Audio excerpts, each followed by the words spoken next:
There, good morning or good afternoon, good evening, wherever you're joining from. We'll get started in just a few minutes here.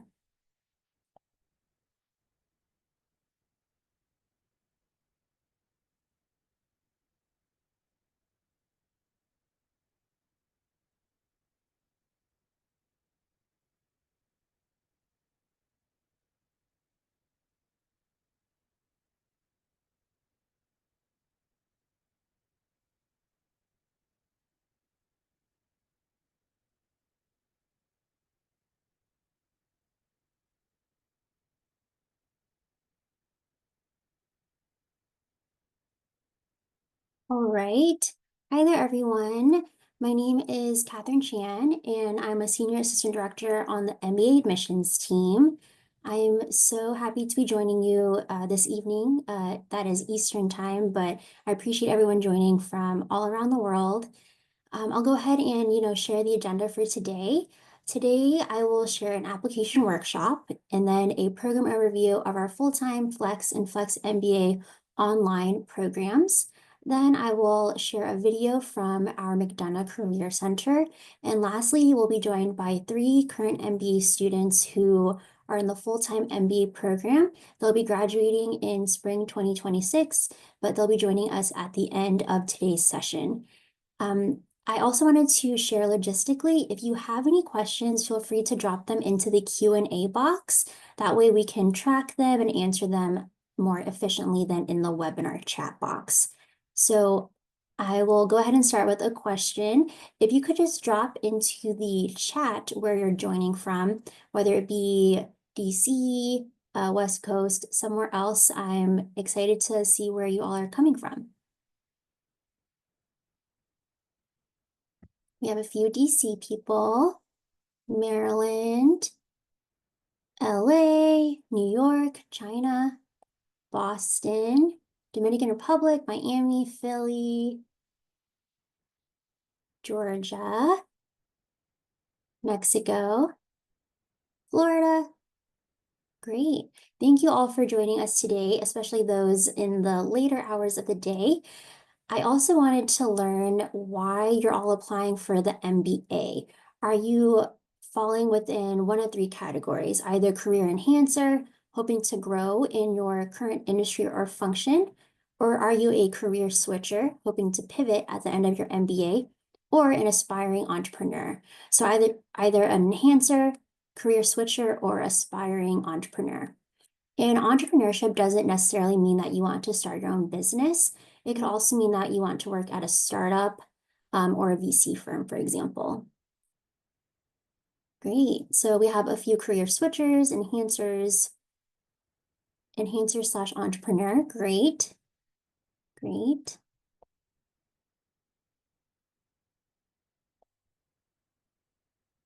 Excellent. A lot of, I would say, a wide array.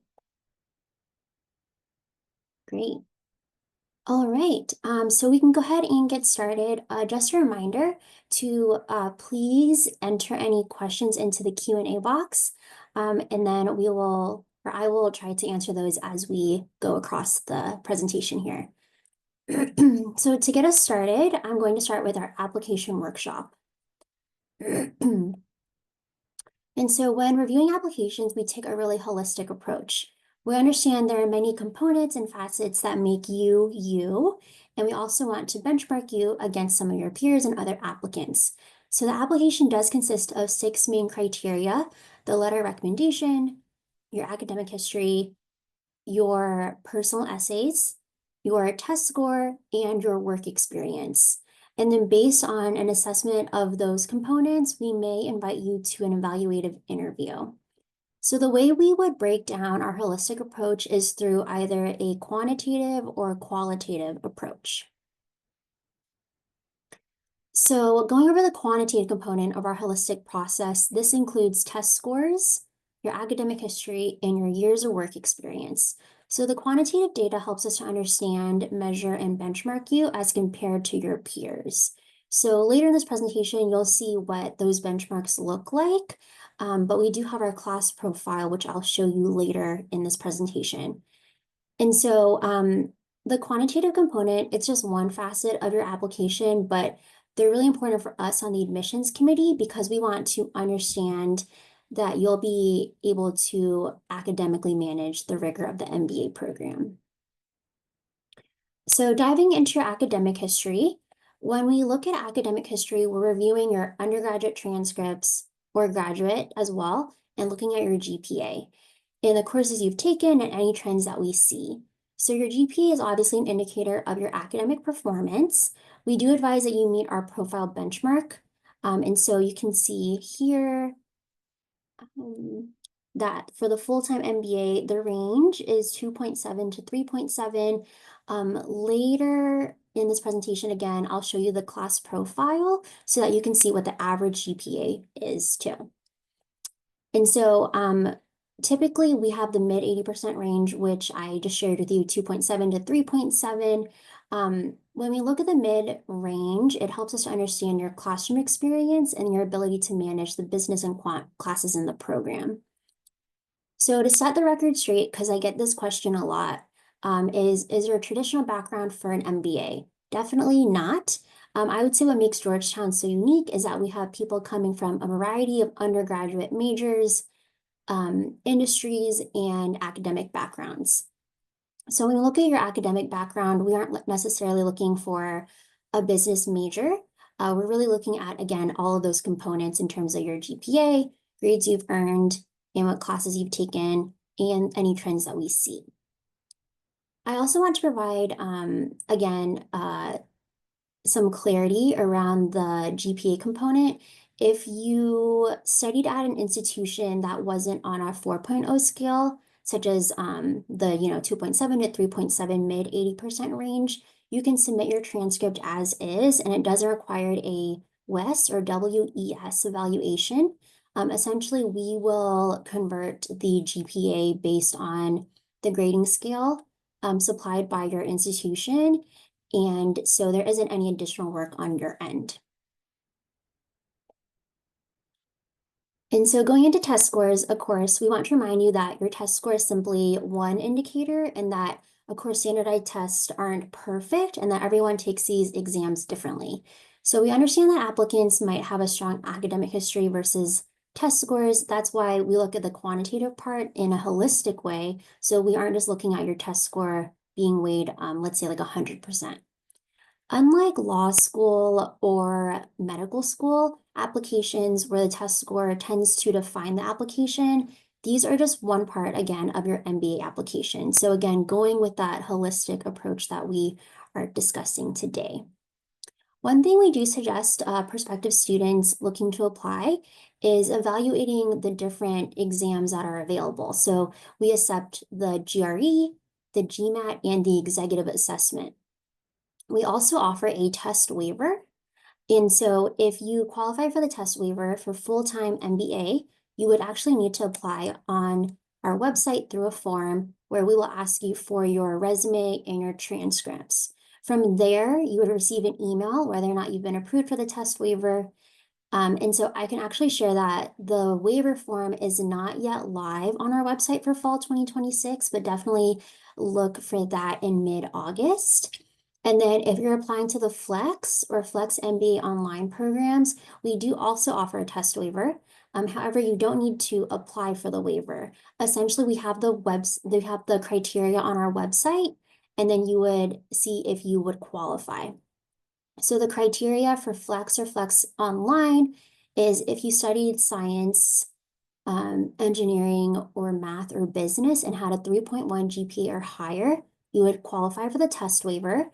If you did not study those majors, you would need a 3.3 or higher, in addition to meeting one of three criteria, one of which is earning a grade of a B or higher in 2 rigorous quant classes. And so for more details, you can find that information on the application components page of our website.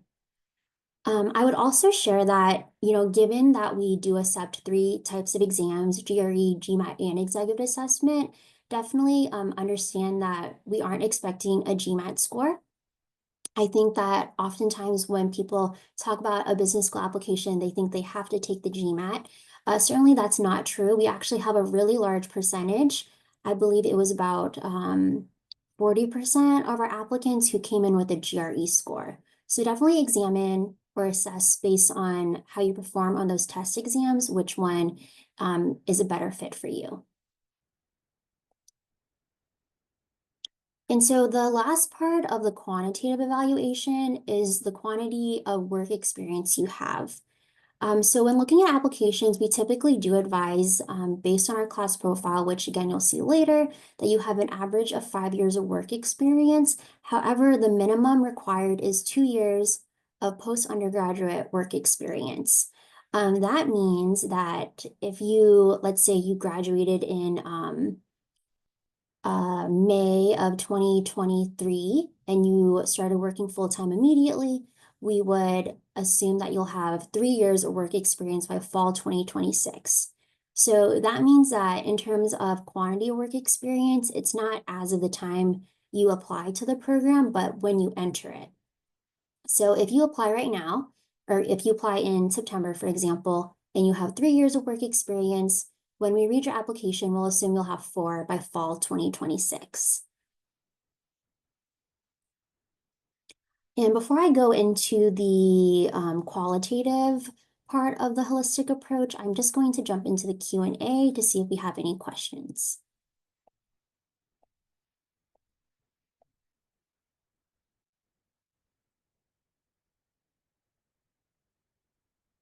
Great question. So the GMAT score range, the one available on this slide is actually for the traditional GMAT exam. However, we will have the GMAT Focus edition on our website for the updated class profile. So great question.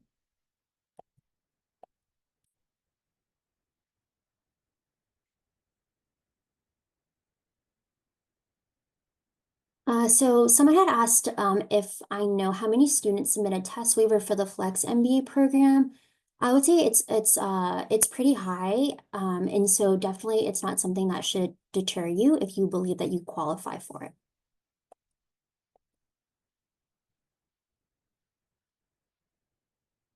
Another question is, how does applying for a test waiver affect your chances of being accepted into the McDonough program? So if you are granted or approved for a test waiver, essentially that shows us that you have a strong understanding of the quantitative component. That's why we ask for your GPA, or sorry, your resume and your transcript so that we can evaluate the work experience and the academic facets. And so certainly it doesn't negatively affect your application if you apply with a test waiver. And I actually can share that it is pretty common in our applications. Great question. So if you were denied for a test waiver and are required to submit your score, does that reflect negatively on your application? So it certainly does not. I can actually share that if you are denied for a test waiver, the person reading your application will not know. So that information is not available in the the information that is provided to the person or people reading your application. So that will not impact your application. And then in terms of work experience, someone has asked if they lack 2 years of full-time experience, but already have a graduate degree. So unfortunately, we can't substitute the work experience component for the graduate degree. We do require our MBA students to have real-world learning experience from a hands-on position.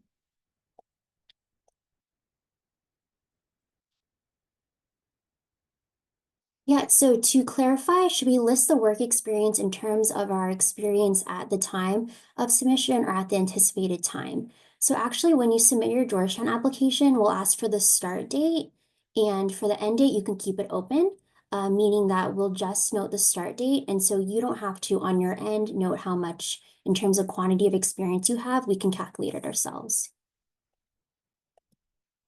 Great questions. All right, so just because of time, I'm going to jump into the qualitative components, but I will definitely answer these questions later on. So The qualitative components of your application are, listed in the Navy here, the letter of recommendation, the personal essays, and the evaluative interview. So starting with the letter of recommendation, we only ask for one. And this is really a chance for you to have your direct supervisor chime in terms of, describing your daily work, your deliverables, your ability to work on a team, for example. If you're a flex applicant, we actually do require that the letter be written by your direct supervisor. This is because we need an agreement essentially with your employer that they are aware that you'll be taking classes in the evenings and that the MBA will be a commitment for you. On the other hand, if you're a full-time MBA candidate and you're not comfortable asking your direct supervisor for a letter recommendation, this is quite common. So essentially, let's say excuse me, you are not ready to let your supervisor know that you hope to leave your position and pursue a full-time graduate program. That certainly is understandable. What you can do in this case is ask a past supervisor and then write in your optional essay an explanation of this. So essentially what I just had mentioned, that you're not comfortable letting your direct supervisor know, and so you've asked a past supervisor who can really speak again to the quality of your work. And so with a letter of recommendation, we actually do typically suggest that you coach your writer. So essentially, let's say you have discussed your strong leadership experience and skills across your application, whether it be in your essay or your resume. Definitely share that with the person writing your letter of recommendation so that they can also speak to those qualities that you've talked about in your application. This just allows the admissions committee to see, I would say, a theme across your application. So it's definitely okay to coach the writer. In terms of what the operational steps are of the letter recommendation, you will input the person's email address into your application. And then once you enter it, they will receive an email directly from us. From there, they will submit the form or letter of recommendation so that you will not have to see it. I would definitely advise whoever you ask, let them know that you are putting their email address into our system so that they can expect the email. Sometimes it does filter into a spam folder, so definitely let them know so that you can complete your application. So for the personal essays, we have 3 options for the written essay. I can share that on the website right now is the Georgetown Community, the Cura Personalis, or Care of the Whole Person, and the Achieving Excellence prompts. These are for the fall 2025 cycle. We may update them for the fall 2026 cycle. We hope to launch the application, and I would say we aim to in mid-August. So definitely keep an eye out for those essay prompts. And then another personal essay that we do require is the video essay. So I think just based on my conversations with a lot of prospects, the video essay is the most daunting. Definitely, I understand that. And so I can share that in terms of the video essay, we do expect it to be 1 minute maximum in length. And it doesn't need to be an elaborate production. Essentially, you can record it on your phone or your laptop or some other device. At a minimum, we need to be able to hear and see you clearly. I would also say that it doesn't require, again, any elaborate production, so you don't have to include any real editing. And so in terms of the video essay, the prompt for fall 2025 was, what has recently brought you joy? So a few examples that have stood out to me in applications I've read, video essays I've viewed, have been those that have talked about hobbies, also recent family trips. We just really want to understand who you are as a person outside of your resume, outside your test scores, outside your GPA, and understand, what you will bring to the McDonough community. And then the resume, of course, is a required component of your MBA application. So we would definitely suggest quantifying your accomplishments, not just listing out your job responsibilities or what you do, but really what have you done? So any metrics, for example, that you can share with us on your resume really help, again, to quantify your accomplishments. We also really like to see all of your career progression. So if you started, let's say, in a coordinator position and you were promoted to an associate and then a manager, definitely we want to see all of that career progression. So don't leave out the like the first title, for example. And then we also understand that career progression doesn't necessarily mean a promotion. It can mean a raise. And so in your Georgetown MBA application, we provide a space if you want to share your starting salary and then your end salary for a specific position. It's optional. If you don't want to share your salary, you can put zero. But it is another, I would say, way that we can quantify your success. And then the quality of your work experience is really critical to the MBA program. And so that's why the 2 years of full-time work experience minimum is required, because we really want to strengthen and maintain the dynamic nature of the classroom, where you'll be learning from so many different industry backgrounds, academic backgrounds, and a lot of the MBA classroom in terms of discussion rely on real world experience and examples that you can share with your class. And then once you submit your application with all the components we just discussed, we go into the interview process. So to be clear, all admitted students will be interviewed, but not all applicants will receive an invitation to be interviewed.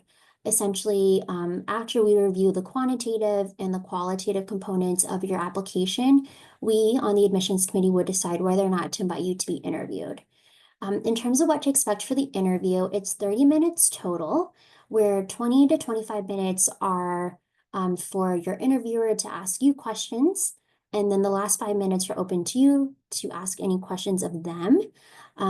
And then in terms of who will be conducting your interview, it will either be someone on the admissions committee like myself, a current MBA student, or an MBA alumni. And it is a blind interview, so you actually do not know who is interviewing you until you get on the Zoom or if you come in person. And so definitely be prepared for either of those three types of audiences. And then since it is a blind interview, you should note that your application is not viewed by the person interviewing you. The only resource they have is your resume. So this really helps us, again, to go in with a blind process without any bias. So let's say if you perhaps had a low undergraduate GPA, this would not be known to the person who is interviewing you. They would only see your application.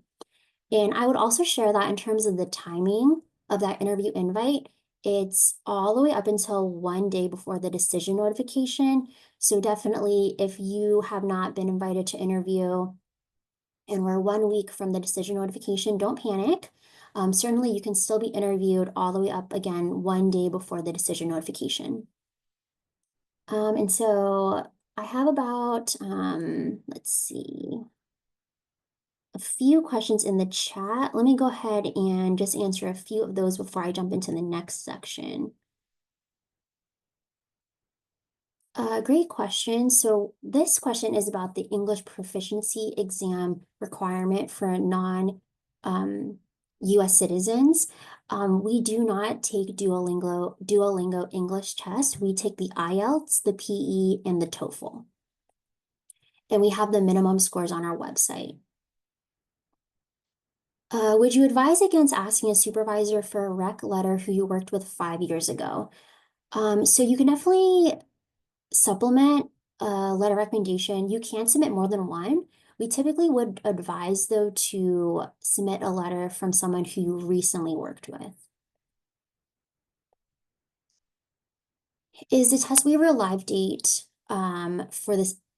Is the test waiver live on the early action application? It is not yet live.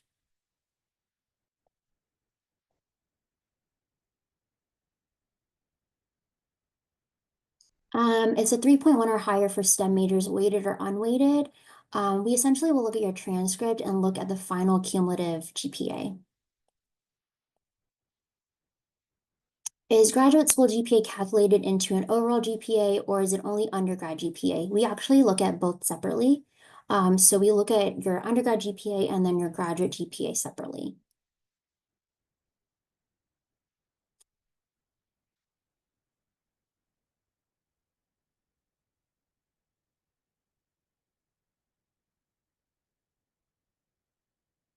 We don't have a page limit for our resume. However, we typically suggest one page.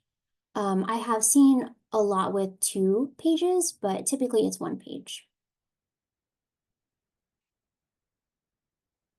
The question about should I list my salary on my resume? So definitely don't list it on your resume, but we do have a field in our application where you can list it. Either you can list your salary or you could put 0, whatever you're comfortable with.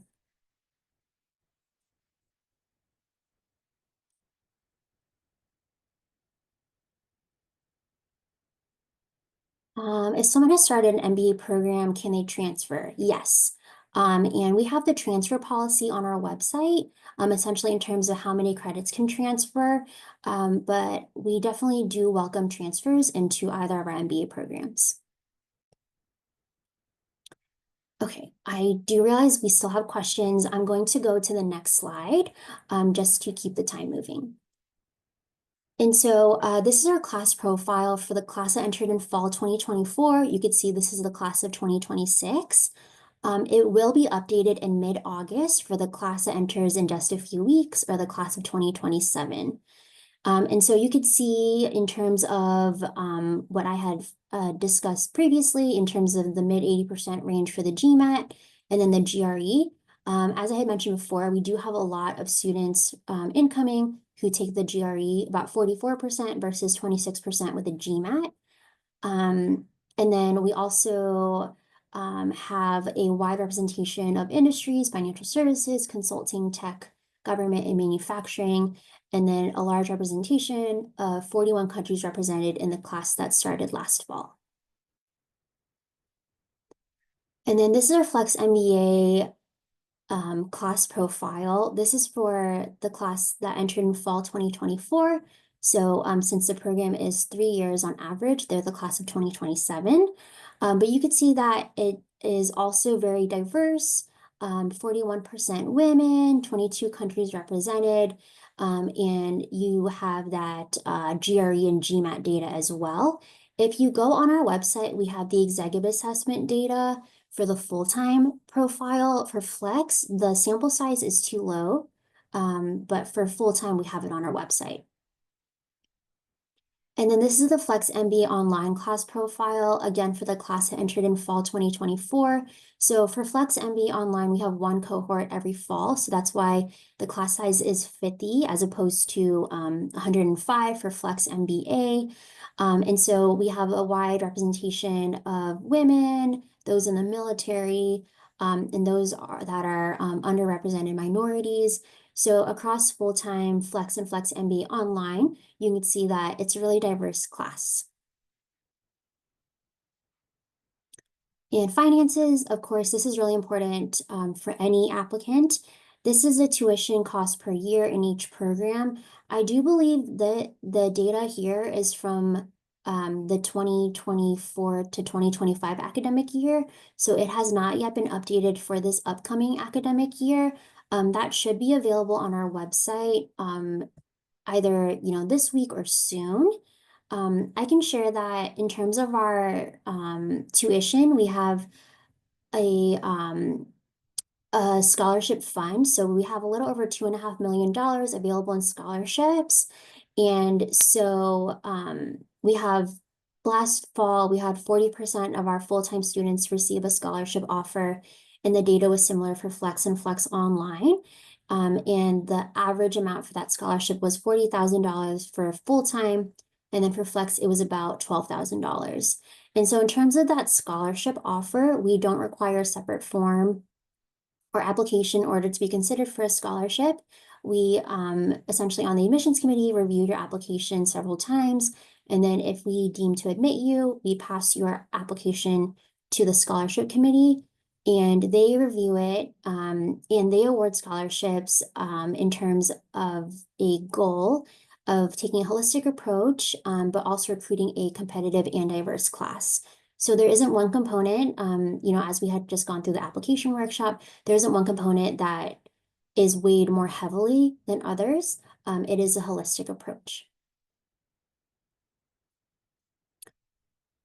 And so, as I had mentioned before, after you click submit, definitely don't panic if you don't receive your interview invite immediately.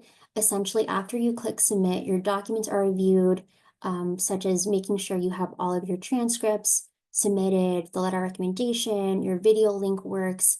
And then from there, we are reading applications, and then we are interviewing students as well. So again, the time at which you receive your interview invite isn't indicative of how we view your application. It's really just based on this process. You can see that the application reading and interview invites run parallel to one another because we're doing both at the same time. So perhaps we haven't read your application, let's say 1 week after, and so you might receive your interview invite later. After that, after the interview, that is, your application will be reviewed once more by the admissions committee. And these are upcoming deadlines for the fall 2026 term. So our first deadline is early action on September 8th, which I will go into the next slide. But for every one of our application rounds, we have 3 important dates. So the deadline, and then the decision notification. Decision notification is essentially when everyone in that round finds out about their decision. So for early action, everyone receives their decision on October 29th. No sooner and no later. And then we have the deposit deadline. So I would definitely recommend, in terms of if you're applying to more than one school, try to line these dates up so that you give yourself as much time as possible to make a decision.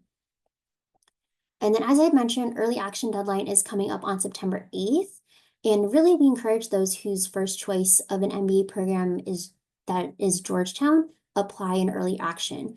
That's because it's a binding agreement. So similar to when you were an undergrad applying early action, early decision, it is binding. So essentially, if you are admitted, you make the agreement that you will withdraw your application from other MBA programs.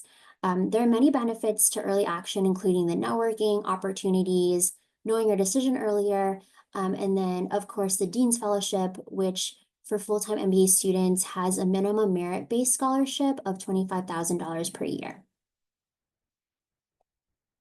And so I will briefly answer questions for about 1 minute, or for about 3 minutes, and then I will jump into the program overview. So a question about an application fee waiver. For this event, you will qualify for an application fee reduction. Essentially, you will receive a follow-up email with a link to a survey.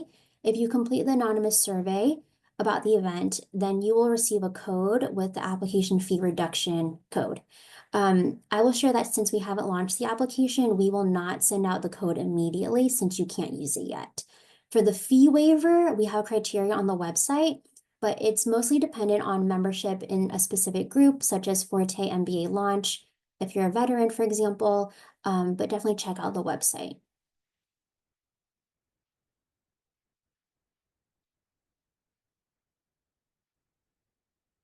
Are there specific qualities that the admissions team looks for in the rec letter? I would say there aren't any specific qualities. In the letter or recommendation form, we ask for, how they know you, what their interactions have been with you, what your overall strengths are, and how you take feedback, essentially. And so definitely, I think coaching the person who's writing your letter in terms of highlighting a specific story, a specific theme in your application is a great idea. So the video essay prompt, it may remain the same for fall 2026, but the one that I had shared about what has recently brought you joy was from fall 2025. It will be on the website, hopefully, I would say in mid-August though, or by mid-August. So will the email requesting a letter recommendation be the same for both the full-time and flex MBA programs? It is the same. I'm glad you asked this question. Actually, if you apply to both, let's say you apply to full-time MBA and flex MBA, we only require one letter recommendation, and then we would essentially copy that one letter over to your other application, but definitely let the operations team know if you are doing that. And we only require one letter recommendation. For the GRE exam, we take scores that are up to 5 years old. For the interview, they only have your resume for reference. They don't have your application.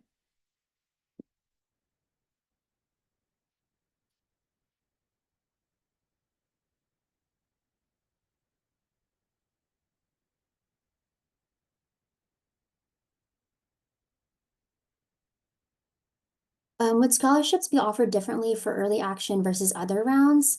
The only difference is that only early action applicants are considered for the Dean's Fellowship. However, the rest, in terms of scholarships, are open to everyone in each round. All right. Just because of timing, I am going to move on to our next section. For anyone who asked any Q&A questions, I did just focus on the questions that applied to the content I just went over because a few of these will be covered in this presentation. So now we'll dive into an overview of the MBA program. And so why Georgetown? So we have, again, a full-time program, flex in person, and then flex online. But I would say across all of our programs, they deliver the skills needed to tackle really complex business challenges and emerge and help you to emerge as a confident, effective leader. So in the Georgetown MBA program, you'll participate in real-world experiential learning opportunities like what we call the Executive Challenge, in the global business experience. So the global mindset is really important at Georgetown. So as you already saw in the class profile, we have a wide representation of countries represented in the MBA programs for full-time and flex. And a lot of students come in with a lot of international experience, whether it be living in a different country, studying abroad, or volunteering. So the classroom conversation will be very global by the virtue of who is in it. And then, of course, Georgetown is located in Washington, D.C., which is one of the most global cities in the world. There are over 170 embassies. We have the World Bank, IMF, a lot of for-profit and nonprofit orgs that are located in D.C., but also in nearby Maryland and Virginia. And I would say that one of the things I really love about DC, I actually grew up in Northern Virginia, so I'm very familiar with it, is again how global it is. So you hear a lot of different languages when you walk down the streets of DC, which is really cool. And also in the walls of the Rafiq B. Hariri building, which is where the MBA program is. And then given the DC location, you have a lot of access. I would say access to the city, but also access to Georgetown as a whole. So we have a lot of exciting speakers that come to campus, whether it be past US presidents, Dr. Fauci. One that I really enjoyed, I went to a presentation by the CEO of the cosmetic brand Glossier. She's a Georgetown, actually math undergrad alum. So a lot of exciting speakers. And then with the access to DC, you also have access to employers. Again, a ton of headquarters and private, nonprofit, and for-profit companies. And the DC, Maryland, Virginia area has a large concentration of company headquarters like Fannie Mae, Capital One, Hilton, Marriott, Amazon, Nestle. So a lot of different opportunities. And then I would say lastly, why Georgetown is our Jesuit value of principled leadership. So at Georgetown, we really aim to develop the kind of individual that others turn to for their valued perspectives and their thought leadership. And so at Georgetown, you'll see a focus on principal leadership, especially in the curriculum. So the MBA program, the curriculum is really focused on values-based leadership at the core. And again, with our required coursework on ethical global decision-making, integrated AI and tech ethics, and then the fields of the future, which is a focus of the McDonough School of Business on sustainability, healthcare, and the future of work. And then we have the executive challenge, which is the final exam of the leadership communication core class. And so essentially you have about 120 C-suite level Georgetown alum come on campus to essentially judge these different scenarios of boardrooms with our students. And so the exec challenge is definitely a highlight for a lot of our first year MBA students. And then of course, here's our campus. So this right here is in the middle here is the Hariri building. And so this is where you'd be taking classes as a Georgetown MBA student, if you're in person, as a full-time or flex in-person student. And so definitely, I would say a great location. And if you are a flex online student, you'll be taking classes online, but you do have the ability to take electives in person. So you can still enjoy this building, but we'll get into that specific curriculum later.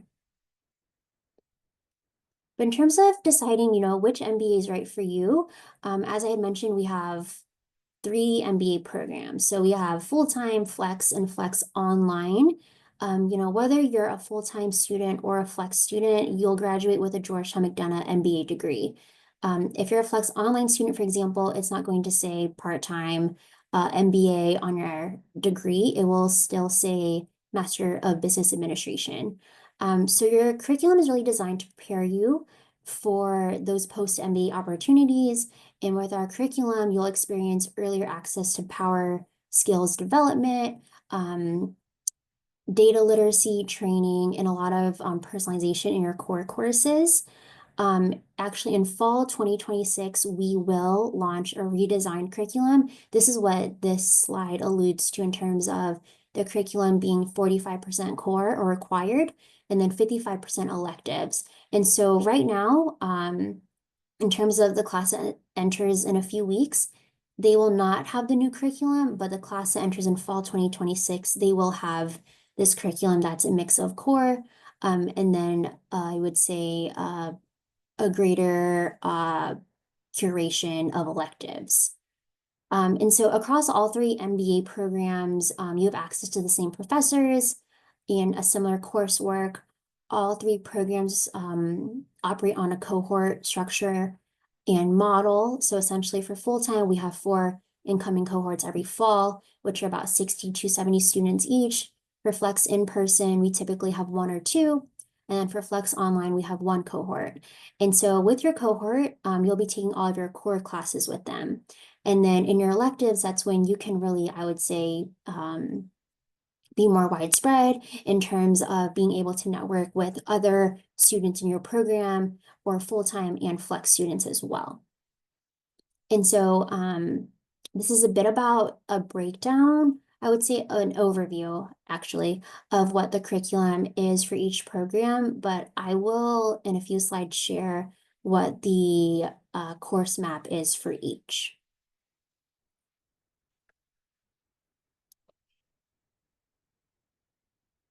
And so our global business experience is a really key, or I would say capstone experience for our MBA students. It is required across full-time, flex, and flex online.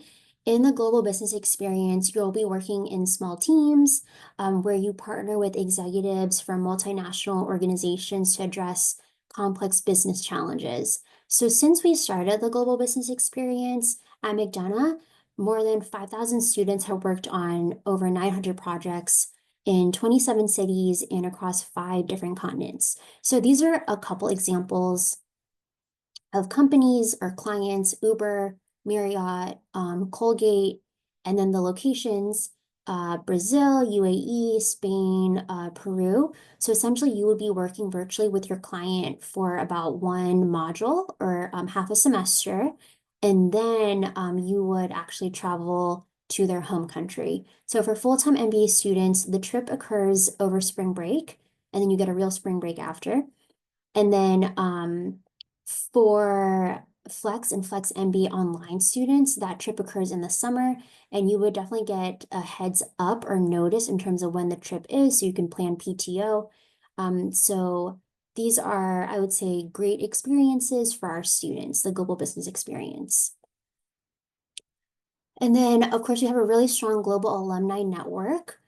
So again, of course, being a part of the Georgetown MBA program means that you have access to this network. So these are people that you can really, I would say, reach out to if you need any feedback or advice or any networking. If you reach out over LinkedIn, typically they'll be responsive, but through the Hoya Gateway digital networking platform, which is available to current students and alumni, you'll be able to really identify these alumni. And at the end of the day, I would say we have a really strong ethos of Hoyas helping Hoyas. And so you do see this reflected in a lot of the interactions you'll have with current students and alumni. And the McDonough School of Business is really committed to fostering a community in diversity. This is one of the many Jesuit values that are embedded in Georgetown's focus on serving the common good, being people for others. So if you ask many students, and you can actually ask them in a few minutes for our student panel at I would say you would really get a strong understanding of how helpful or supportive that community is. And so at Georgetown MBA, you have access to about 50 student-run organizations or clubs, ranging from industry-based to affinity to social. So a lot of different opportunities to engage in a diverse community. And then really the MBA program, it's more than just a degree. You have different study abroad options. I think we have partnerships with about 5 schools, looks like we have a few more than 5. We also have 4 dual degree options, MD, MBA, JD, MPP, MSFS. And then we have a few different centers and initiatives housed within the McDonough School of Business that a lot of students are able to engage with either through clubs or through research assistantships. And I'm just going to do a quick time check. Great. So we have about 10 minutes and then we'll jump into the career portion. And so this is what I had alluded to a few slides ago. This is the proposed curriculum for the full-time MBA program. So you can see that it is still the same length, 2 years. It's going to be 54 credits, which is the same it is now. The only difference is that the classes in terms of the different mapping are now different. So for opening term, we used to have 2 classes. It will, for the proposed curriculum, be 2 weeks in August. And the new opening term will focus on 3 themes: curiosity, communication, and collaboration and community. And so you'll build critical power skills in these areas like leadership styles, feedback, ethical decision-making, and integrated data analytics and AI use, what will help to prepare you for your MBA recruitment process. In your first year, which you can see at the top here, you'll still be part of a cohort of about 60 to 70 students. And you can see that the core classes have changed a bit. So you'll still take stats, accounting, structural global industries, ethical leadership, and now we have a managerial econ class. And then we do require a summer internship, or we require an internship for full-time MBA students. It's most commonly in the summer. In your second year is when I would say you can really focus on electives and more personalization of your curriculum. It will be 55% electives in terms of the 54 credit requirement. And this provides you with more opportunities to personalize your curriculum more so than what we currently have in place. So you'll have the choice of about 100 electives to choose from across your 2 years in the MBA program. And they really span different topics like marketing, sustainability, healthcare ops, AI, and analytics. And then this is the Flex and Flex MBA online proposed curriculum. Um, on average, the programs take 3 years to complete. It can be typically completed in 3 years, I would say. At the earliest, about 2.5 years, if you really pile on the credits at the end, and then at most 5 years. So you'll, similar to full-time, you'll still have opening term. So you'll spend 2 weeks in, an immersive classroom experience. And since this is the part-time program, this will still be in the evening, so you wouldn't have to take off of any time for work. And so it is still 54 credits, similar to the full-time MBA program. And you still have, I would say, a mix of that 55%, going back, 55% electives option as well.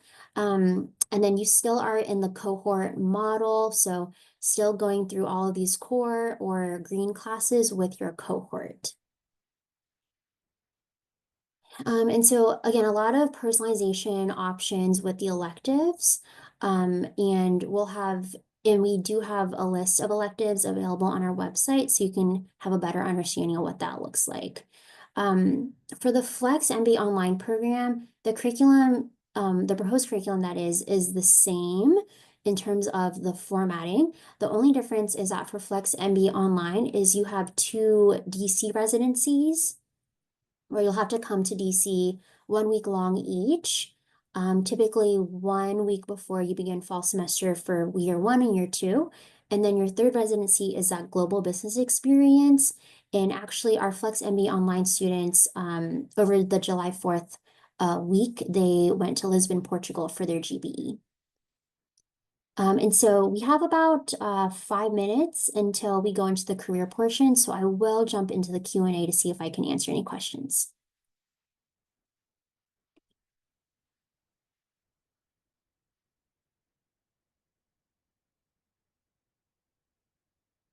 Would full-time co-ops or internships be included in work experience? Yes, if not during undergrad.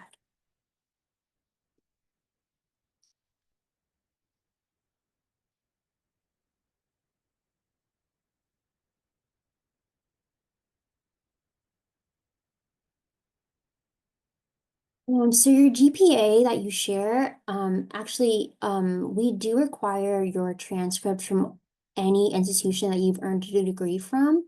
So if you completed a bachelor's degree and a master's degree, we need the transcripts for both.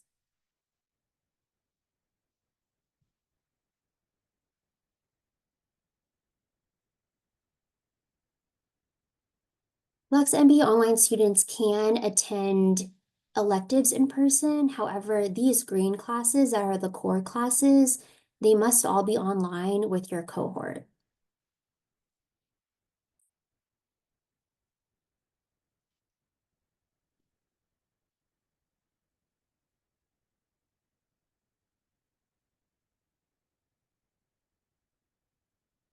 Um, this question is, are there any values or attitudes that you consider especially important in an application? I would say yes. I would say we really assess overall fit within the program. And so I would say it's a really diverse class, as you saw from our class profile, also really supportive and collaborative. So in your application, if you have examples of, being able to work with diverse groups of people, um, anytime you've really been a leader for others, those are great, I would say, in terms of alignment with Georgetown's values. So a few different things that we look for outside of maybe just that quantitative and qualitative piece I shared.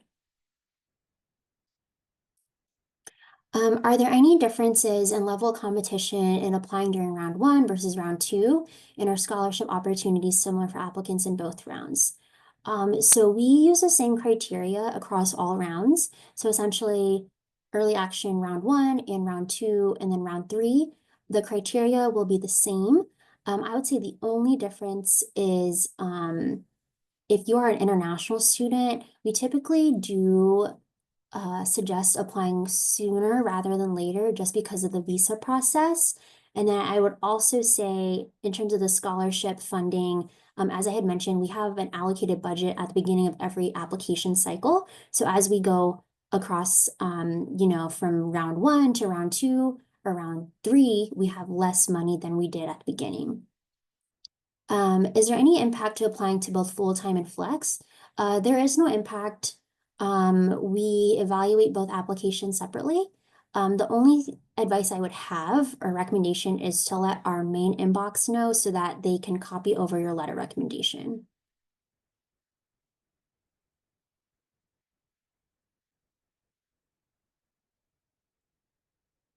How much does the interview sway the ultimate admission decision? I would say it is really dependent on how the interview goes. So if it went really well or if it went really poorly, that can definitely sway the decision. But we also, again, take a really holistic approach. So we will look at all the pieces.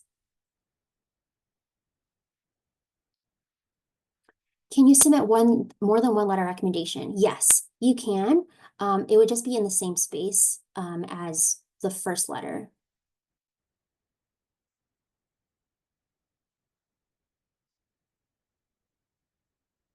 How many students in the cohort for full-time MBA? It's around 260 total.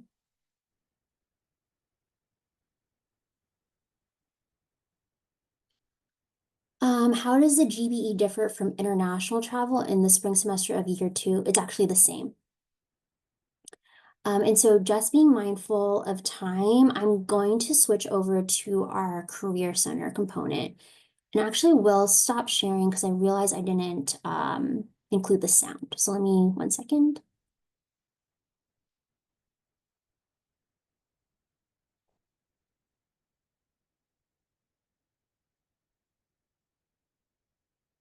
Okay. So now we'll go into the McDonough Career Center portion. They could not be with us today just given their busy schedules. And so we actually will share a video during this time. In addition to in our follow-up email, you'll have a link to the video as well, outlining some of the resources from our McDonough Career Center. During this time too, I'm going to try to answer some questions in the chat.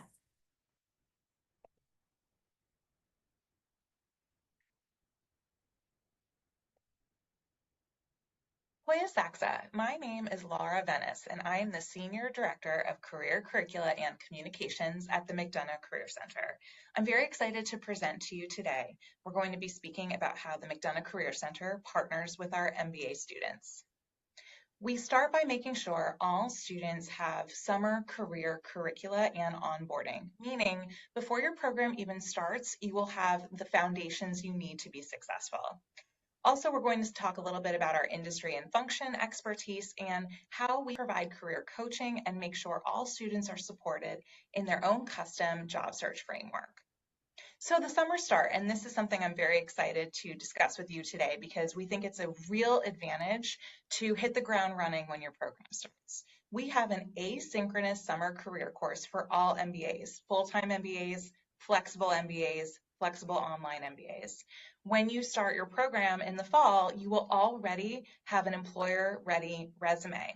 For our full-time MBAs, you will also have the opportunity to have your first coaching appointment even before orientation.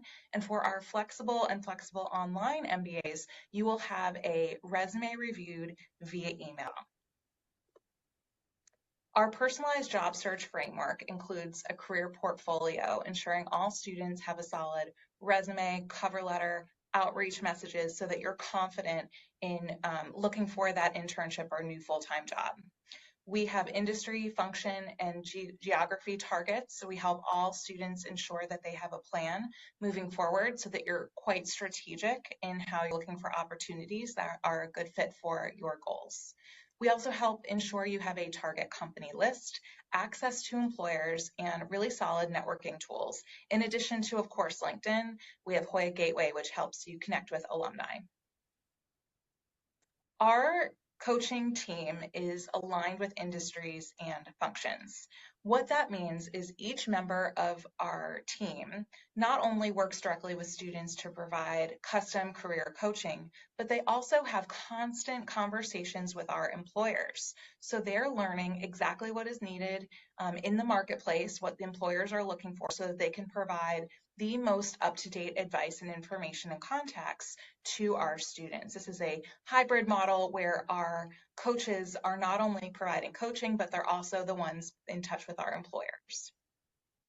Here's some data for you. We know as future MBAs, you love data. Our most recent data comes from the academic year 23 to 24, where we hosted 373 employer events, 354 on-campus interviews, over 2,000 internship and job postings, and we held over 6,000 coaching appointments. So we have a small but very mighty team that is here to meet you in your needs, whether you're a full-time MBA looking for that summer internship, or whether you're in a flexible program thinking about maybe an internal promotion or looking for a new role as you near the end of your 3-year program. In terms of outcomes, here's some outcomes from the class of 2025 who enjoyed summer internships. We're currently collecting information for the class of 2026. You'll see their average monthly salary here and the industries represented: financial services, consulting, and social impact were our 3 highest industries represented for our summer internships for our full-time MBA class of 2025. And the full-time outcomes of the class of 2024, again, we're collecting information currently for our class of 2025. You'll see the average full-time salary, median salary, average signing bonus here. Consulting, financial services were far and away the 2 highest industries that our Georgetown full-time MBAs enjoyed, followed with a 3-way tie of consumer packaged goods, manufacturing, and technology. And I'll leave you with this last slide where I'll X out my camera here so that you can see our lovely alumni. What I want you to see on the slide are the possibilities. Our students go on to be successful in the fields that they are targeting. Sometimes that is a shift in industry. For example, Joey here went from being in the US Army to an internship at Kaiser Associates to a full-time post-MBA job at McKinsey. You'll see Andrea here, who had an employer during the MBA of EAB and Compass, and she moved on to Capital One after her flexible program. The possibilities are endless.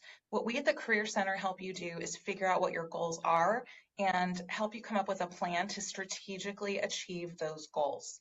So we hope this presentation was really helpful for you. We hope you see the possibilities in yourself. And who knows, maybe one day you'll be on this slide for future potential MBA students at the Georgetown McDonough School of Business. So that was a video from, oh, I'm trying to escape. Let me just see. Okay. That was a video from our McDonough Career Center Senior Director Laura Venice. And so if you have any questions, feel free to drop it into the Q&A box. I know she went over a lot of content, but I think in summary, you are given a lot of different opportunities to really grow your resume, grow your toolbox in the summer before you begin your MBA program. And so the Career Center will have those deliverables that are due. You also have access to those career coaches or industry practice leaders throughout your entire time in the program. And so even for Flex, for example, you have access from day 1, so you wouldn't need to wait until, let's say, the last year in your Flex MBA program. And so we do have our current students here. Thank you so much for joining us today, Katerina, Naonika, Amelia. I will go ahead and let you all introduce yourselves. If you could take yourselves, great. And so I will, let's see if Naonika will join. I'm just gonna pause this real quick. All right. Great. So thank you, all three of you, for joining us today. I know it's a busy time, summer internships, just summer in general, but thank you so much for joining. If you could please briefly introduce yourself, name, year, program, where you are from, and what industry your previous experience was in, and then what are you targeting? Amelia, could you kick us off? So my name is Amelia Paul. I am an incoming second year, and I am originally from Tucson, Arizona, and I actually am there now for the summer because I'm doing remote work. And sorry, what was the last thing you said, Catherine? You said, Oh, what are you targeting? oh, what are we targeting? So prior to starting my MBA, I worked in healthcare, and then I transitioned to tech, and then post MBA, I'm hoping to transition to consulting. Great, thank you. Yeah, I'll go next. Hi, everyone. My name is Katerina Montague. I'm from Dallas, Texas.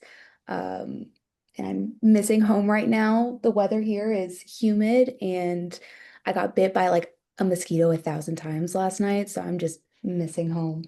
I am a full-time student. I'm an incoming second year, and I previously was in software technology and management consulting, but I came to Georgetown to pivot into marketing and brand management.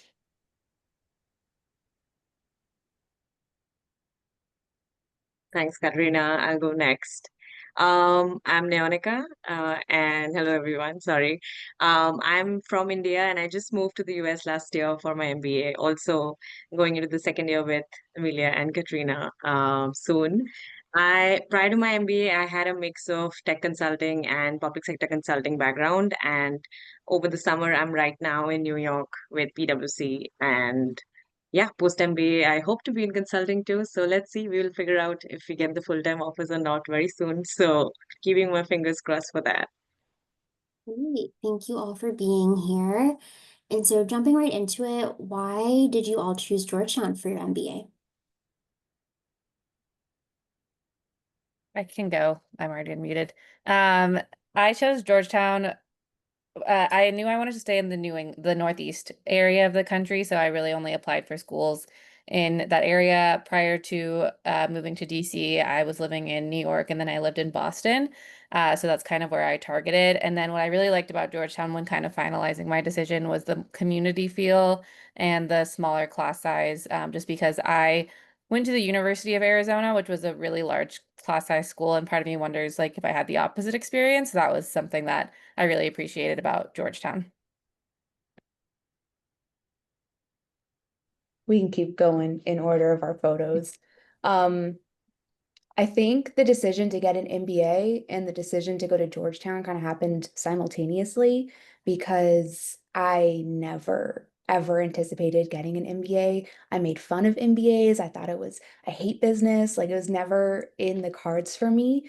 But I realized that there was a lot that I didn't know and a lot that I was so curious about kind of how the world was working, and I kind of realized that a lot of that is tied to business, and I figured that'd be a really good place to start was to broaden, my understanding of how stuff is. But also I recognized that I needed to work on my professional development and to work on myself. I knew I wanted to do more, and I thought that, this could be the opportunity or the path towards that and towards being in more leadership positions. But I still was not 100% on board. But then I started researching because I was in the DC area. I started reading about Georgetown, and then I went to a Georgetown event, and I felt like immediately like I was a part of a community and I felt welcomed and supported. And it was just like an info session. I'm like, why do I feel so supported at a 30-minute, virtual session? But I really felt good, and I kept going to more events, and I kept feeling that it felt consistent. And I will say that even like a year into it, it still feels consistent. I still feel that way. And I do feel there's also been a lot of growth. Everything that I wanted out of it, I'm getting out of it.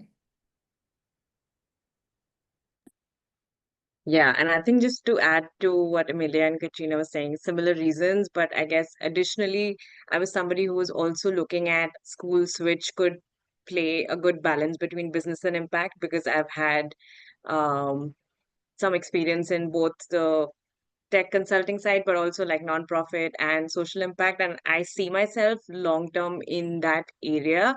So I feel like Georgetown did a very good job of balancing its program where there was analytical rigor from a business standpoint, but at the same time also had too many options just by the virtue of being in DC, being very connected to the larger public policy, social impact side of the world, which really aligned with my long-term goals. And so that really played into my decision of picking Georgetown, in addition to, DC being a fantastic location and the cohort being not too big, but also not too small. That way I get to know, my classmates really well and the larger cohort, which is around like 260-ish people. And I chose to kind of be in that um classroom setup where I knew most of my cohort rather than being in a school where it was too big and I didn't know most of my classmates. So yeah. Great, thank you. Amelia and Naonika, you had mentioned the smaller cohort in the class size. I'm curious, for all three of you, how has Georgetown helped you to feel included and part of a greater community? Should we just stick to our order to make it easier? Okay. So I think what's nice, I think Naya kind of touched on this, but like we do have the larger class, which is 260, but then they break you up into 4 cohorts. So I think each of us are in a different cohort actually, but that just proves to show that you get to know other people outside of your cohort, even if that's the case.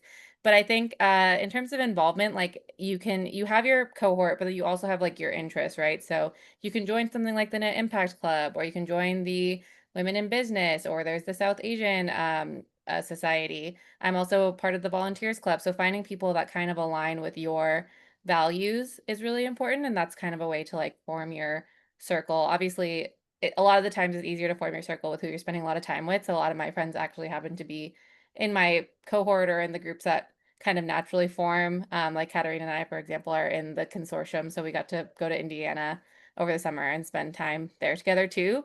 But yeah, just it's a really inclusive environment, and it's really, I think you could go up to, even if there's like groups forming, you can go up to anyone and be like, hey, can I hang out with you guys? And it wouldn't be like we're all at the same like level of um friends, right? So it's natural to form those groups, but it's also such an open environment. Thank you. Yeah, plus one to that. And then I feel like there are just so many events. Like we have the weekly tradition of, it's called kegs, where essentially the larger cohort comes together and like that's a good chance to kind of meet people outside of your class as well. And I think I've met so many, now close friends through that. And then you go into like specific interest focused groups like Amelia was mentioning, or there's another program that happens, small business core, whoever is interested in like social impact side of things, or like there's a impact investing fellowship as well. So based on interest, there are multiple smaller programs and fellowships that happen throughout the first year, or even in the second year for that matter, which you can engage in and kind of continue meeting new people based on your career interests, or just even like Amelia was mentioning from a volunteering club perspective or an explorers club, like, if you like to hike, you're hiking together and you form a new, team of people who like hiking. So I think lots of social events that are planned by school, but also by the clubs, both career and non-career clubs, give you a really nice opportunity to get to know people from different backgrounds, different countries and cultures. And that's been a fantastic experience for me, especially as somebody who's just moved into the country like 8, 9 months back. Yeah, Nanika and Amelia covered a lot of it. But I just want to, I think, add that it, like what Amelia said, like we all kind of feel like we're all at the same, like we're all like we're good friends, and you know everyone because those class sizes are so small, because a cohort of 260 people is not that many people. Like you get to know everyone's names, and I was surprised, especially because I'm not the most extroverted person. I don't like most social things, if I'm honest. I tend to not know how to like walk up and like approach people or whatever. But last night when I got attacked by mosquitoes, I was at a birthday party for a Georgetown friend, and there were a ton of Georgetown people there. And it was like all the people who are currently in the area because they're internships in the area.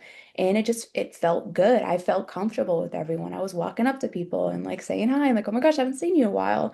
So you really do build those bonds. And that's coming from, again, someone who's a bit of an introvert. Great, thank you. And reflecting on your first year in the MBA program, what has been your favorite class?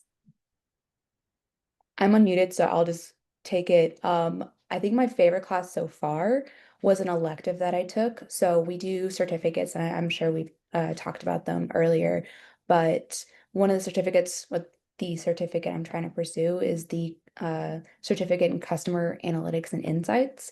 And so to get those certificates, there's often a certain number of like required classes and then electives you can take. And one that I took was Analytics Advantage. And Nanika actually sat next to me in class, and so we did a project together. But I really, really enjoyed it because it kind of further emphasized how much of an academic like quantitative curriculum that we have. So we were coding, which I love doing that. I don't want to always be doing some debits and credits or figuring out, what direction a stock portfolio is going. Like it's nice to be able to do something that reminds me of what I did in undergrad. And the professor, she's phenomenal. And it was an evening class too. So as a full-time student, you can, if you want to, take some of the evening classes. So you get to meet some of the flex students and you get to have a class that's once a week for like 3 hours. But if you don't mind that schedule, I actually really enjoy it. So you get to meet other people as well. But it was a really great time. I really enjoyed that class. I can come in next on this one. And for sure, I think Analytics Advantage was definitely one of my favorite classes as well. And that's because like it kind of focused on solving business problems, but through um lot of analytical tools. Sometimes it can feel a bit overwhelming because you're learning about statistics, regression, but then the more you understand the implementation side of it, it becomes very interesting. And it was on Python, and interestingly, like I actually had a financial forecasting model to be built during my summer internship just 1 week back, and I had to go back to Python, and I was remembering that class. So definitely that course, super, super interesting and helpful if you want to keep your hands on like a little bit of coding, not too heavy, but then good enough to kind of be that STEM based MBA experience. And at the same time, another course I would want to highlight is consumer behavior, which was also by another phenomenal professor. And it was a very experience based learning approach where she would get, say, different soda brands and then kind of make you taste it without like showing you. It was like a blind test. It would be like blind tasting in the class, and then you had to like guess the brand, and then she would teach you about like different consumer um uh, behavior that plays into the minds of the brand marketeers, and therefore like the psychology of marketing and all of that. So super interesting. I know both of us like touched upon a little bit on the consumer analytics and therefore marketing side of courses, but yeah, that's my favorite course as well. So yeah, Amelia, do you want to share something non-consumer? Yeah, actually those are both of my electives too. I think I took it at a different time as you guys, but I'll say core class just to be different, even though I wouldn't say that's my number one favorite class, but I really like stats because I started out my college career as a math major, specifically with stats. I didn't finish as a math major. I ended up getting a math minor and doing a psychology degree, and biology degree, but yeah, I really like the stats class, especially because it was more focused on like a corporate financial kind of perspective rather than like just pure statistics, which is what I had taken in the past. And then also I really liked one of our core classes called operations, which is kind of learning about how a company um, does its operations, the simplest way to say it. And we did some simulations where you were at the start of the chain to the end of the chain and like how that would work and how they each affect each other along the line. So that was something that I found really interesting. Great, thank you. So definitely a great variety in different classes. We did discuss earlier in the presentation that the curriculum will be relaunched, or I would say revised for fall 2026. But as you all are going into your second year, I'm sure the classes are very similar for those entering in fall 2026 too. And so my next question is, what career resources from the McDonough Career Center have you all used so far after your first year in the full-time MBA program? I use the clubs a lot. I'm part of the consulting club and I'm also on the board for consulting club. So that's been a really big resource for me. And then also meeting with the career counselors. So I know in Laura's video, we had some of the career counselors. I met with a couple of them just because I like to broaden my horizon and get different feedbacks on things. And then also there's a specific counselor that's really good at resume updating. So I've used that for them as well. And yeah, I think the other two probably can cover the rest. But I've tried everything honestly, but I think the biggest thing for me in terms of my career has been the club.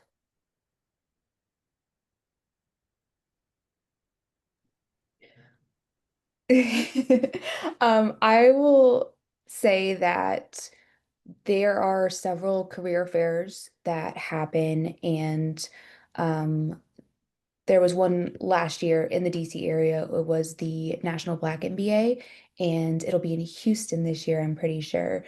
But I went to that career fair, and that's how I found out about my employer, who I'm interning with right now. But at the career fairs, you will have the career center like folks there with you, for the ones that they can go to. I feel like they go to all of them. But they were there for like, hey, let me look at your resume real quick, or let's practice a question, or does your breath like smell bad? And here's a mint, or let's, fix your hair a little bit. So they were there to be supportive for all the students there, and it was really helpful. And I also think that there is for career fairs a scholarship. So like you can when it's career fair time, which is like really quickly, it happened like that career fair was in October. So just like 2 months after starting, there was a scholarship for the ones that were outside of the DC area. Yeah, I think I definitely use the career centers, like the career counselors who were like industry specific experts in different arenas. Be it for me, I was looking at both consulting and tech while I was recruiting. So I kind of met with both the career counselors to really understand what would it be to sort of be recruiting into both potentially, or like how do I like diversify and all of that. So I started with that, did a lot of resume review sessions and info sessions with them, and then started to really leverage the peer advisors who are essentially your second years. So in our time, we were the first years, and we used to have dedicated peer advisors who looked at certain industry areas depending on where their previous experience was or where they had interned. So really, really leverage them for all the resume reviews and cover letter reviews and all the interview prep, essentially mock interviews for like potential employers. So yeah, I think those two are definitely the resources I really banked on a lot. In addition to that would be my classmates who were already in that industry. They really helped me kind of come up to speed to what was required. So yeah, these were some of my kind of tried and tested methods.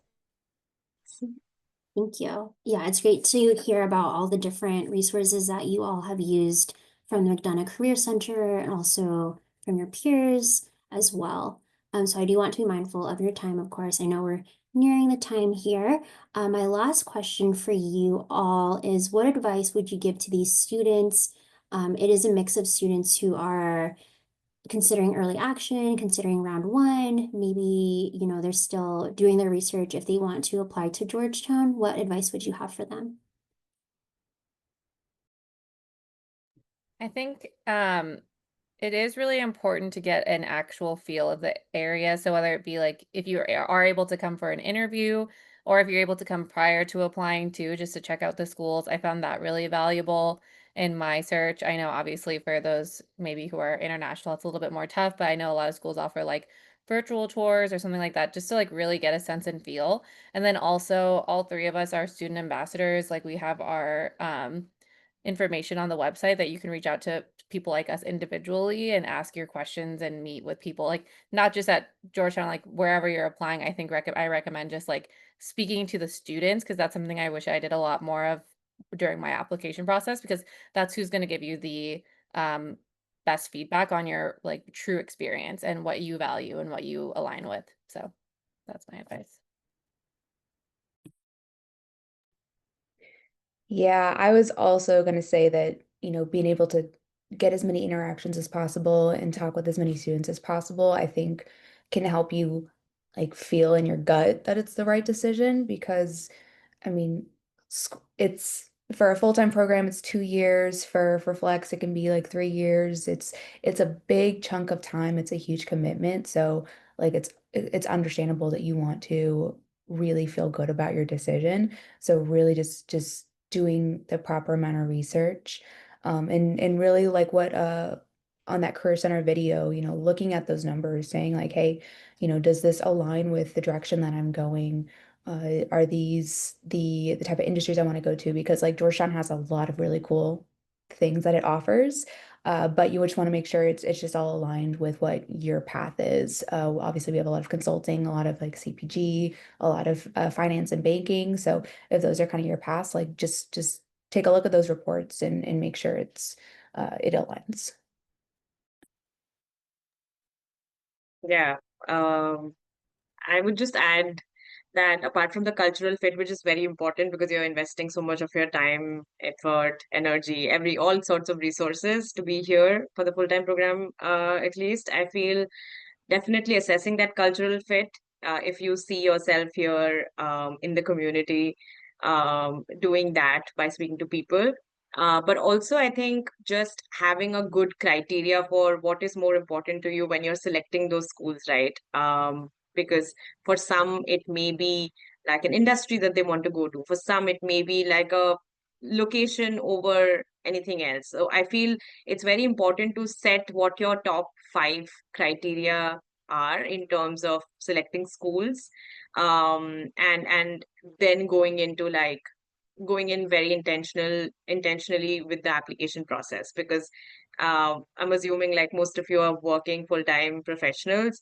Hence it's very important for you to find uh, what are the criteria are what criteria are like most important to you when it comes to where you want to spend your time growing and learning and unlearning with the peers that you will be coming in with. So yeah, spending some time on that so that you're tailoring the list of schools, not just pure play based on rankings, but on many other factors that are really, really important to who you are as a person.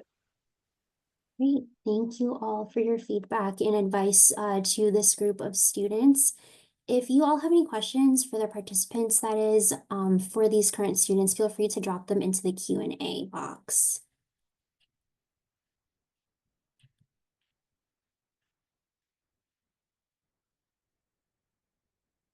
So one question earlier was, is there a lot of competition to enroll into an elective as in a current MBA student? I've never had an issue. Might be specific to my experience, but I usually get on right at, it's similar to like an undergrad enrollment where you get on right at 8 a.m. or whatever it is, and you can already have your classes lined up and sign up for it. And I think most of my friends that I've talked to, even if they get waitlisted, they usually get to the class, but I don't know if Katherine and Ayonica have different experiences.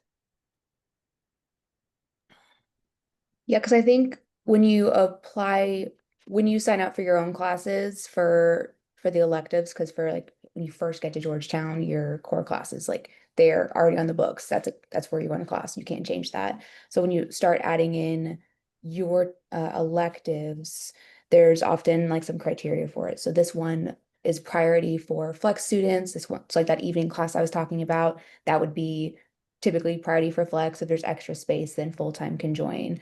So you have to like kind of make sure you're doing your research, because if you accidentally try and sign up for the wrong elective, it might not successfully work out. And you're like, oh no, I need an extra class. And it makes registration very stressful at 8 a.m. on a Friday.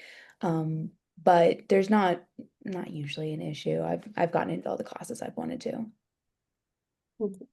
Yeah. And like if there's a course which is a high demand one, I think they pretty much make sure that there are more options for you to try it again, maybe with a different cohort, like be it like with the flex people or in the next semester. So I think, a course like negotiation, I think we have too many options, like people can take it in like the first half of the semester or the second half of the semester or the next semester. So I think they know courses which have a high demand, but they want to make sure, like they meaning the program office and the, education, the larger team. I think they do a good job of kind of making sure that courses which are high demand are offered more than once, so that nobody like really feels bad about not being able to partake in it. But like Amelia and Katerina both were saying, like for the most part, even if you're on the wait list, you do get converted, and it's not too much of a hassle getting the elective of your choice at some point in time in your 2 years.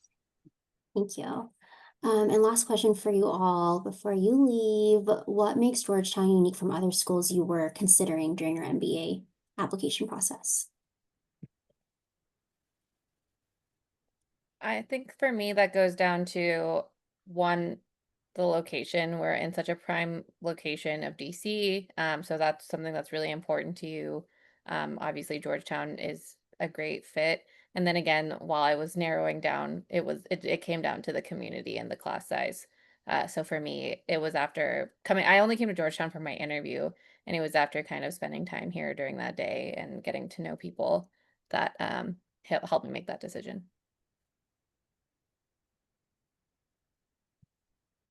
I only applied to Georgetown, so I don't know.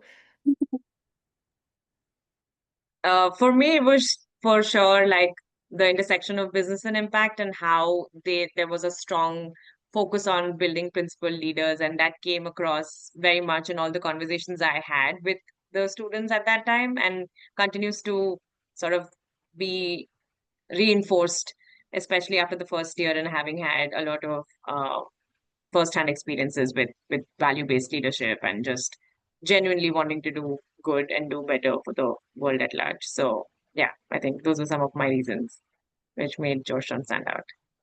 Great, thank you. So Amelia, Katerina, Naya, Nika, thank you so much for joining us tonight during, this busy season. We really appreciate all your insights. For the participants on the webinar, if you have any questions for our current students, I will drop it into the chat. We have a email address. It's Georgetown MBA visit at georgetown.edu, and that's managed by our current students. And as they had mentioned, all three of our students here are student ambassadors. Thank you all so much for your time tonight. We will see you hopefully in the fall. Bye, guys. Thank you, everyone. Good luck to the application. Thank you. And for all the participants on, I will be answering questions for about 15 minutes, so until 7:45 Eastern time. So I will go ahead and just kind of go through some of these questions here.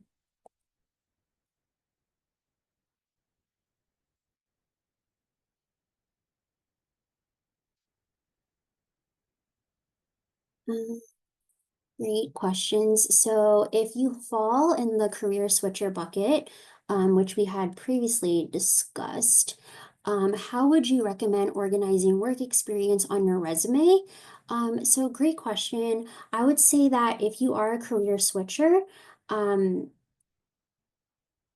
essentially, we want to understand, when you apply to Georgetown for your work experience, we want to understand, will your current work experience plus the MBA help you reach your goals? And so this is why we actually ask for your short-term and long-term goal in the application.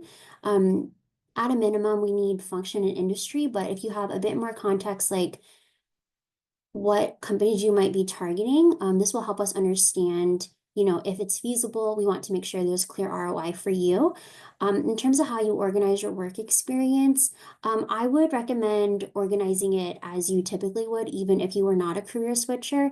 Again, we just want to understand your overall career growth in your work experience. So whether that be within the same industry or not, we want to understand the career experience there. So a few questions about transfer credits. As an incoming full-time student, you can transfer up to 12 credits from any academic program where you have not had a degree conferred. So essentially, let's say you're a current MBA student at another school.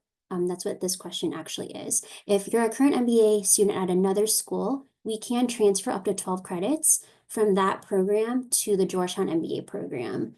And that would be evaluated by the MBA program office. The senior associate dean would evaluate the credits that you hope to transfer. Same for Flex, they will also evaluate them. If someone changed their career often, but it's all in the same industry, would that have any downside? I would say we typically try to understand, again, overall career growth. So if you change careers often, but it was, let's say, for a higher salary or higher title, that is understandable. It's career growth. If it's pretty, I would say lateral, in terms of the positions you're moving to and from, we just want to understand maybe why. So if you think that we might have concerns about this, you can definitely address it in the optional essay. Do I have any tips for reapplicants who got waitlisted last cycle? So actually in the summer, in August, actually, the admissions committee at Georgetown offers reapplicant and waitlist coaching.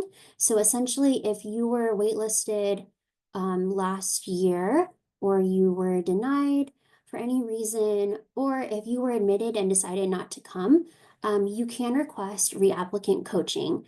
And you would do this by emailing us in August to our main inbox at georgetownmba@georgetown.edu, which I will go ahead and type into the chat.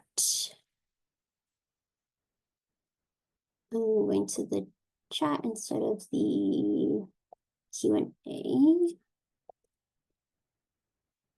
All right. A few questions about employability stats. So we do have an MBA employment report. And I will go ahead and drop that link into the chat as well. And this report is from the class of 2024.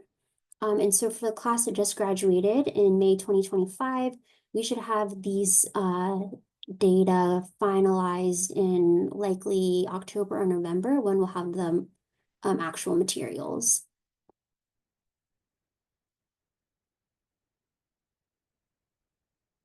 Great question. So is there any opportunity during the application process to mention that we attended this info session? So we don't have a formal box here in the application. However, you can certainly mention in the optional essay. A few applications I read before had mentioned how, they really enjoyed learning about the Georgetown MBA program, the dynamic culture during an info session led by so-and-so.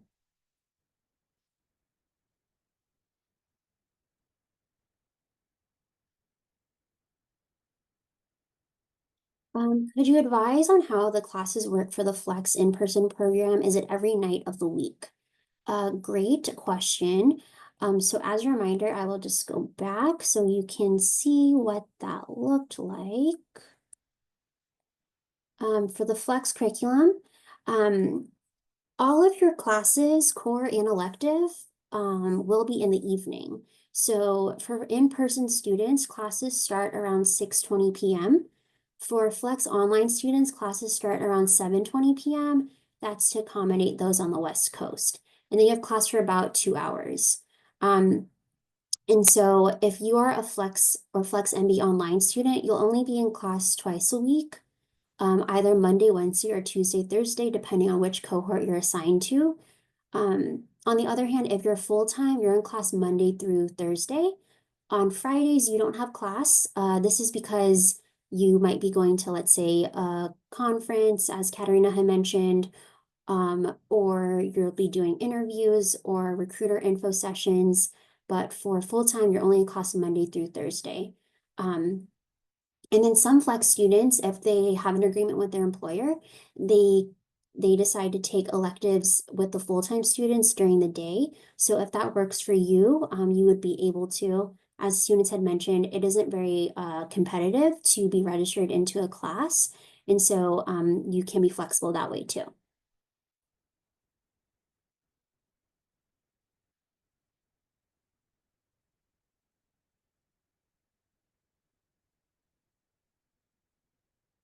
I've seen that Georgetown offers a master's in management program from which you can join the MBA program.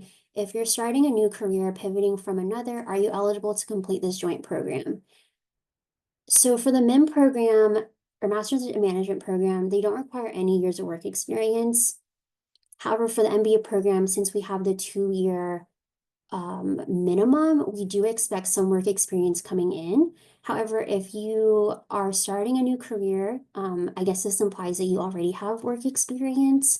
And so if that's the case, you would be eligible for this pipeline program going from MIM to MBA. And this actually is the first year that we have this program. So I would definitely recommend reaching out to current students in the fall who are coming from the MIM program into the full-time MBA program.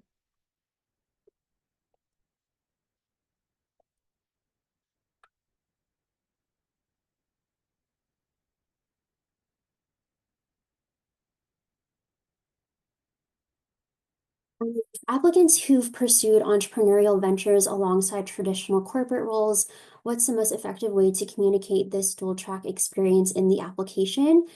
I would say definitely mentioning both in your resume. I would also say just based on whatever essay prompt you decide to answer, you can certainly share examples from both the corporate role that you have and then the entrepreneurial venture that you've been working on. And then could you elaborate on the operational support, mentorship, incubation resources, or funding opportunities to MBs launching or scaling ventures? So we do have an initiative called Georgetown Entrepreneurship.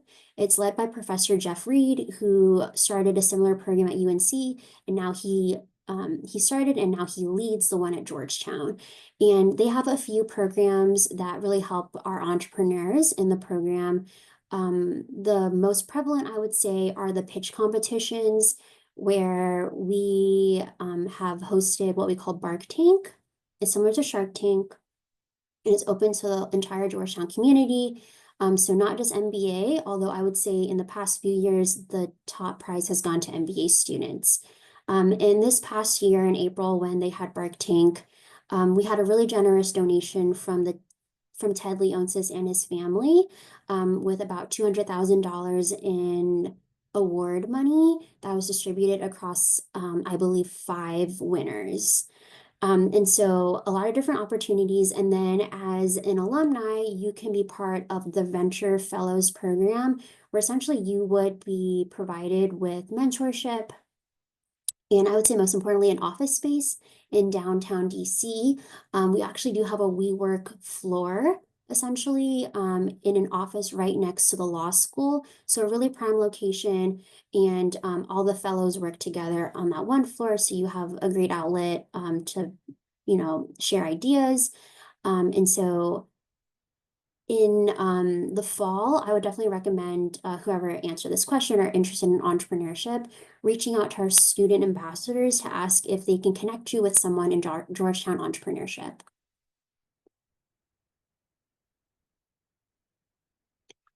Does obtaining a test waiver make you less competitive as an applicant? Certainly not. So if you are granted a test waiver, it really means that you've demonstrated some academic readiness in some way. And so it definitely does not make you less competitive. I can share that we do have a lot of students, full-time flex and flex online who come in with a test waiver. And so this question may have been for the current students, but what are 3 adjectives you would use to describe the student MBA body or the student body for full-time MBAs? I would definitely say collaborative. Um, I would also say diverse, and really, I would also say supportive. So I think based on the responses shared by Katerina, Amelia, and Nyonika, that there's a really strong community at Georgetown. And so certainly I would use those adjectives to describe them.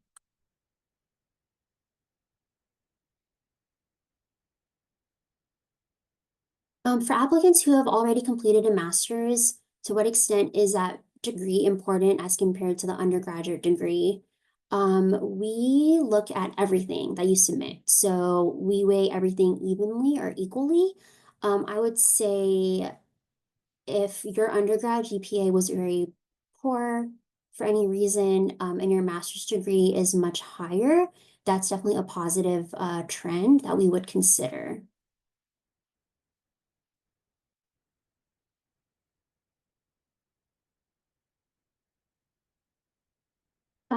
A few questions around how we're supporting our incoming international students, given all the visa issuing challenges. I would say that we have been really actively trying to support our incoming international students. One way has been to give them the option to start the program virtually if their visas have not yet been approved, and then they would be able to start the program in person once approved. So I would say a lot of flexibility there. And then we are very fortunate to have an office that's fully dedicated to working with our international students on the visa process. This is called the Office of Global Services, or OGS for short, and they work with students for their I-20 issuance process. So understanding what materials are necessary, what deadlines need to be met based on Homeland Security guidelines, and then making sure they have all the proper information and requirements to enter into the US. And so just looking at the time, we are at time here. So I will share again the Georgetown MBA email address in the chat, and then I will also just open up our QR codes here for about a minute. If you have any questions, feel free to chat with our MBA admissions, our current student staff. We also have a few upcoming events such as this one. I can share that we are in full swing with the travel. So I was just in Chicago, for example. I'm going to Taipei next weekend. My colleague is on her way right now to Vietnam. So wherever you are, we hope to see you. If you go to the MBA events page at the bottom right here, you'll see that we'll be attending a lot of fairs in Asia, Africa, and Latin America, and of course, domestically in the US. So hope to see you there, but thank you all so much for your time today. I really appreciated all of the questions, and if there are any remaining questions, feel free to email us. But thank you so much and have a great night. Thank you.